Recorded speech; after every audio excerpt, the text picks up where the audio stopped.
Assalamualaikum warahmatullahi wabarakatuh. Perkenalkan, nama saya Bunga Cahya Lestari dari Prodi Akuntansi Fakultas Ekonomi Bisnis dengan NIM 290235004. Di sini saya ingin membuat video pembelajaran guna memenuhi tugas ujian tengah semester mata kuliah aspek hukum dalam bisnis dengan dosen pengampu Bapak Mulyono SHMM. Di sini saya akan membawakan materi mengenai hak atas kekayaan intelektual. Pertama-tama kita harus mengetahui terlebih dahulu apa sih yang dimaksud dengan intelektual.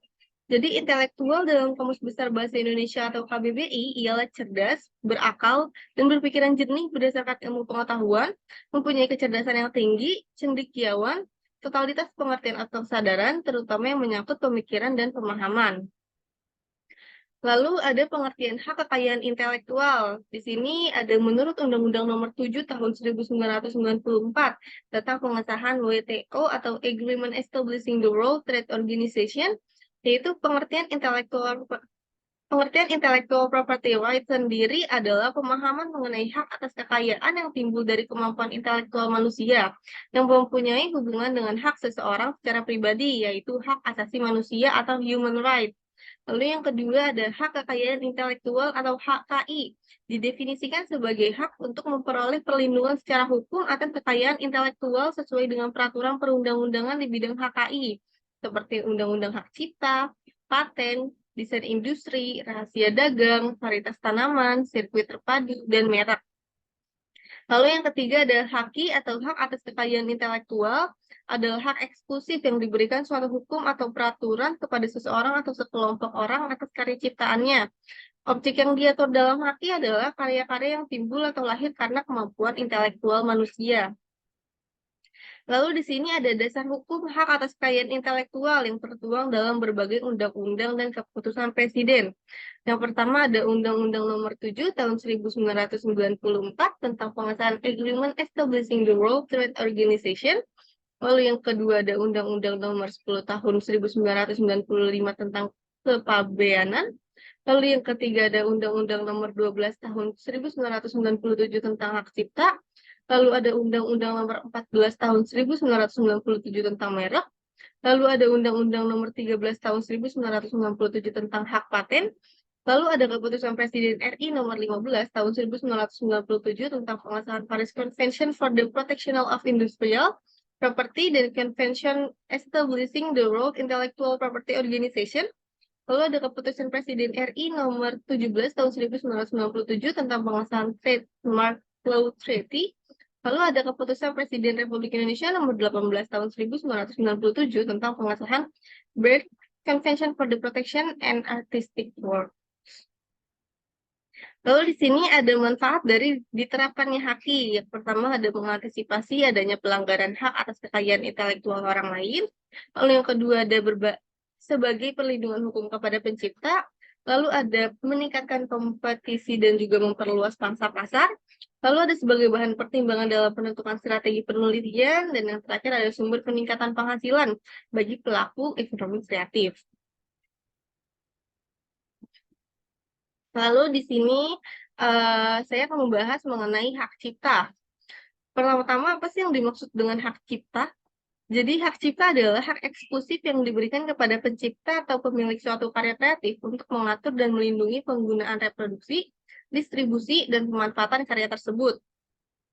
Dengan memiliki hak cipta, pencipta atau pemilik karya memiliki kendali penuh atas penggunaan karyanya oleh pihak lain.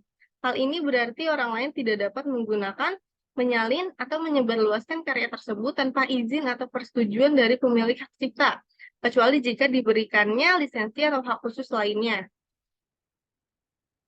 Lalu, adapun karya-karya yang dilindungi oleh hak cipta.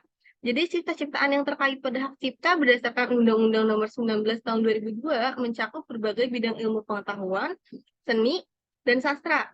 Berikut adalah jenis karya yang dilindungi. Jadi, yang pertama ada buku, program komputer, pamflet, pewajahan layout karya tulis diterbitkan, dan semua hasil karya tulis lainnya.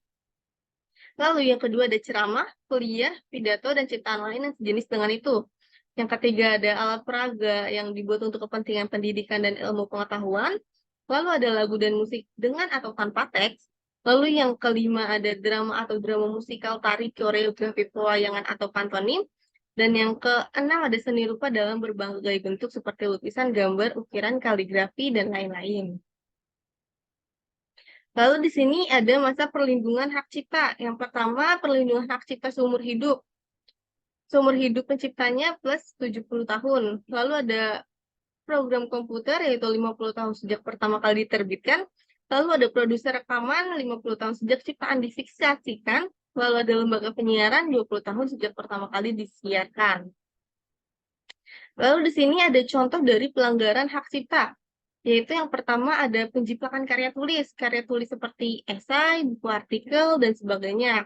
Lalu ada penjiplakan konten isi internet berupa gambar, video, teks, dan lain-lain.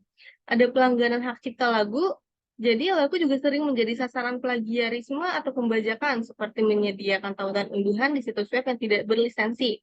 Yaitu lalu yang terakhir ada pembajakan software, yaitu software yang banyak dijiplak seperti Photoshop, CorelDRAW, sama Microsoft Office. Lalu yang kedua ada hak paten. Nah, hak paten ini adalah hak eksklusif yang diberikan oleh negara kepada inventor atas hasil invensinya di bidang teknologi yang untuk selama waktu tertentu melaksanakan sendiri invensinya tersebut kepada pihak lain untuk melaksanakannya. Nah, di sini ada jenis-jenis hak paten. Yang pertama ada hak paten, yaitu hak paten merujuk pada pengertian yang telah dijelaskan di atas. Umumnya, hak paten diberikan untuk invensi yang baru, mengandung langkah inventif, dan dapat diterapkan dalam industri. Sedangkan hak paten sederhana ini umumnya hak paten yang diberikan untuk invensi baru, pengembangan dari produk atau proses yang telah ada, dan dapat diterapkan dalam industri. Lalu di sini ada contoh hak paten. Jadi contohnya itu hak paten atas telepon oleh Alexander Graham Bell, lalu ada hak paten atas Bluetooth oleh Jeff Harrison, lalu ada hak paten atas cakar ayam oleh Profesor Dr. I.R. Sudijatmo, lalu ada hak paten atas 4G LTE oleh Dr. Eng Khairul Anwar. Lalu di sini ada cara untuk mendapatkan hak paten. Terdapat beberapa hal yang harus diperhatikan jika ingin mematenkan ciptaan. Yang pertama itu ada benda temuan ini harus merupakan benda baru yang belum pernah dilihat sebelumnya. Yang kedua ada benda temuan ini harus mampu diterapkan di industri secara nyata tanpa adanya kendala. Lalu yang ketiga ada melengkapi berkas-berkas permohonan standar seperti KTP, akta kelahiran, dan sebagainya. Lalu yang keempat ada melengkapi surat-surat bukti benda ciptaan mulai dari foto benda, deskripsi benda, surat pernyataan kepemilikan benda, dan sebagainya. Lalu yang terakhir ada mengikuti prosedur arahan yang disediakan oleh Kemenkumham ataupun instansi terkait lainnya. Lalu di sini ada masa perlindungan hak paten. Yang pertama, hak paten diberikan untuk jangka waktu selama 20 tahun sejak tanggal penerimaan permohonan hak paten. Lalu ada hak paten sederhana. Jadi, paten sederhana ini diberikan untuk jangka waktu 10 tahun sejak tanggal penerimaan permohonan paten sederhana. Jadi berbeda 10 tahun. Lalu di sini kita memasuki bagian merek. Jadi hak atas merek adalah hak eksklusif yang diberikan negara kepada pemilik merek yang terdaftar. Dalam daftar umum merek untuk jangka waktu tertentu menggunakan sendiri merek tersebut atau memberi izin kepada seseorang atau beberapa orang secara bersama-sama atau badan hukum untuk menggunakannya. Lalu ada pentingnya hak merek. Dengan adanya hak merek ini membuat pemilik legalitas dan kekuatan hukum untuk menentang pihak lain yang meniru mereknya. Tindakan meniru merek dagang adalah pelanggaran merek menurut Undang-Undang Nomor 20 Tahun 2006 tentang merek dan indikasi geografis. Kamu bisa melakukan 3 tindakan jika merekmu ditiru, yaitu ada gugatan perdata. Jadi kamu bisa menggugat pihak lain di pengadilan niaga. Gugatan tersebut dapat berupa ganti rugi atau permintaan penghentian kegiatan bisnis. Lalu ada yang kedua, pengaduan pidana, yaitu pihak yang meniru merekmu sama persis dapat dikenakan sanksi pidana maksimal 5 tahun penjara dan denda maksimal 2 miliar rupiah. Lalu yang ketiga ada alternatif sengketa, yaitu selain jalur pidana, kamu juga bisa menyelesaikan pencurian merek dengan melakukan negosiasi, mediasi, atau konsiliasi dengan pihak lain. Di sini ada jenis-jenis dari hak atas merek. Yang pertama ada merek dagang, yang kedua ada merek jasa, dan yang ketiga ada merek kolektif. Merek dagang sendiri adalah merek yang digunakan pada barang yang diperdagangkan oleh seseorang atau beberapa orang secara bersama-sama atau badan hukum untuk membedakan dengan barang sejenis lainnya. Itu terdapat pada pasal 1 ayat 2 Undang-Undang Merek Nomor 20 Tahun 2016. Lalu ada merek jasa, yaitu merek jasa dikhususkan untuk jasa yang ditawarkan oleh pelaku usaha dalam menjalankan kegiatan usahanya. Lalu yang ketiga ada merek kolektif, yaitu merek yang digunakan pada barang dan atau jasa dengan karakteristik yang sama mengenai sifat, ciri, dan mutu barang atau jasa serta pengawasannya yang akan diperdagangkan oleh beberapa orang atau badan hukum secara bersama-sama. Lalu di sini ada fungsi dari hak merek itu sendiri. Yang pertama sebagai bukti dari pemilik bisnis yang berhak atas merek yang didaftarkan. Lalu yang kedua ada menjadi dasar penolakan terhadap merek yang serupa didaftarkan oleh orang lain. Lalu yang ketiga menjadi dasar untuk mencegah orang lain menggunakan merek yang sama baik sebagian atau seluruhnya. Lalu di sini masuk ke bagian yang keempat, yaitu desain industri. Jadi menurut Undang-Undang Nomor 31 Tahun 2000, desain industri didefinisikan sebagai suatu kreasi tentang bentuk konfigurasi atau komposisi, garis atau warna, atau garis dan warna, atau gabungan daripadanya yang berbentuk 3 dimensi atau 2 dimensi yang memberikan kesan estetis dan dapat diwujudkan dalam pola 3 dimensi atau 2 dimensi, serta dapat dipakai untuk menghasilkan suatu produk, barang, komoditas, industri, atau kerajinan pangan. Perlindungan terhadap hak desain industri ini diberikan untuk jangka waktu 10 tahun dan tidak dapat diperpanjang. Jadi ketika jangka waktu berakhir, maka desain industri akan menjadi milik umum. Lalu yang kelima ada indikasi geografis. Jadi indikasi geografis adalah suatu tanda yang menunjukkan daerah asal suatu barang yang karena faktor lingkungan geografis termasuk faktor alam, faktor manusia, atau kombinasi dari kedua faktor tersebut, memberikan ciri-ciri kualitas tertentu pada barang yang dihasilkan. Berdasarkan kualitas dan sifat khusus lingkungan geografis, termasuk faktor alam dan faktor manusianya, misalnya anggur Bordeaux, terus anggur Champagne, terus apel Malang, dan sultan Thailand. Lalu yang keenam di sini ada rahasia dagang.